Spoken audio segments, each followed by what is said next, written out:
Good morning to all of you students. आप लोगों से एडमिशन टाइम पर एक एडिशनल कोर्स सेलेक्ट कराया गया था जिसमें कुछ बच्चों ने बेसिक्स ऑफ वैदिक मैथ सब्जेक्ट है वो आपने सेलेक्ट किया था। तो आज हम उसी के बारे में डिस्कस करते हैं। तो वैदिक मैथ्स जो सिलेबस है वो कुछ इस तरह से डिज़ाइन है। सबसे पहले होगा उसमें इंट्रोडक्शन ऑफ वैदिक मैथ्स कि वैदिक मैथ्स क्या है, इसके क्या बेनिफिट्स हैं, क्यों हमें इसे पढ़ना चाहिए। देन उसमें फिर कहते हैं 16 फार्मूलाज ऑफ वैदिक मैथ्स जो है वो 16 फार्मूलाज पर डिपेंड करता है। उन फार्मूलेज की हेल्प से हम लोग क्या क्या सीखेंगे। फर्स्ट ऑफ ऑल होगा हमारा एडिशन, उसके डिफरेंट मेथड्स होने वाले हैं। देन सब्सट्रैक्शंस, अगेन मल्टीप्लिकेशन, हमारे पास डिवीज़न होगा। हम हर एक चीज़ को, चाहे वो हमारा एडिशन है, सब्सट्रैक्शन, मल्टीप्लिकेशन, डिवीज़न, उनको कई कई मेथड से हम सीखेंगे। Then division of polynomial. Next subject होगा हमारा टॉपिक होगा स्क्वायरिंग, क्यूबिंग। स्क्वायर में हम स्क्वायर रूट भी देखेंगे, square root, cubing, cube root, again operations on decimal.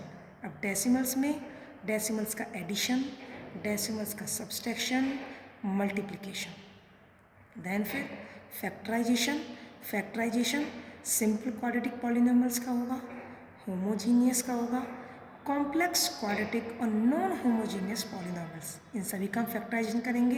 Then cubic polynomials का factorisation.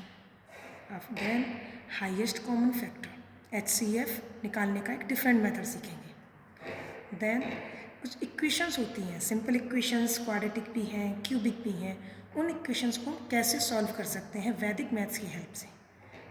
By quadratic equation solve होंगी, सिमल्टेनियस इक्वेशन सॉल्व होंगी। देन फैक्टराइजेशन होगा यूजिंग डिफरेंशियल कैलकुलस की डिफरेंशिएशन की हेल्प से factorisation, partial fractions, and last हमारा topic होगा integration by partial fraction. तो ये सभी टॉपिक्स हम वैदिक मैथ्स की हेल्प से कैसे इजीली सॉल्व करेंगे ये हम आप लोग सीखेंगे। वैदिक मैथ्स का सिलेबस डिस्कस करने के बाद हमारा मेन पॉइंट आता है कि वैदिक मैथ्स एक्चुअली है क्या।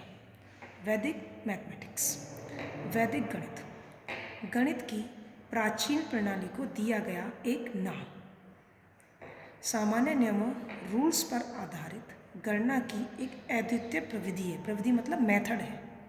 इसके द्वारा किसी भी प्रकार की गणितीय समस्या, मैथमेटिकल प्रॉब्लम, कोई भी प्रॉब्लम है, चाहे वो अर्थमेटिक अंकगणित की हो, एल्जेब्रिक बीजगणित हो, ज्योमेट्रिक ज्यामिति की हो, या फिर ट्राइगोनोमेट्रिक चाहे वो ट्रिग्नोमेट्री की हो, उसको हम मौखिक मतलब ओरल रूप से ही उसे हम सॉल्व कैसे कर सकते हैं। ओरल से मीन्स है हम उसे कम समय में कैसे सॉल्व कर सकते हैं। गणित की जड़ें वेदों में उपस्थित हैं।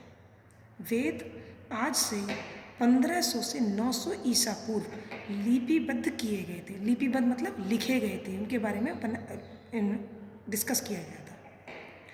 हजारों वर्ष पूर्व वैदिक गणितज्ञों ने गणित विषय पर अनेक शोध पत्र कहते हैं रिसर्च पेपर जो आप लोग बोलते हैं, तो गणितीय विषय पर अनेक रिसर्च पेपर और औपचारिक वार्तालाप का संकलन किया, मतलब आपस में उन लोगों ने डिस्कस किया, कुछ रिसर्च पेपर्स लिखे, कुछ आपस में डिस्कशन किया। अब यह है व्यापक रूप से स्वीकार कर लिया गया है। व्यापक रूप से मतलब कि मैक्सिमम सभी लोगों ने इस चीज़ को मान लिया है कि इन लेखों से ही बीजगणित वही अर्थमेटिक, लघुगणक मतलब लॉगरिथम, वर्गमूल, स्क्वायर रूट, घनमूल, क्यूब रूट आदि की गणना अन्य विधियों द्वारा और शून्य की परिकल्पना की नींव भी इसी से रखी गई थी। यह प्रणाली 16 वैदिक सूत्रों पर आधारित है। ये सभी सूत्र संस्कृत भाषा में लिखे गए हैं। ये सरलता से कंठस्थ हो जाते हैं, कंठस्थ मतलब याद हो जाते हैं, और किसी भी बड़ी से बड़ी गणितीय समस्या को सरलता से सॉल्व करने में, हल करने में ये सक्षम है। मतलब इनकी हेल्प से हम बड़ी से बड़ी प्रॉब्लम को आसानी से सॉल्व कर पाएंगे।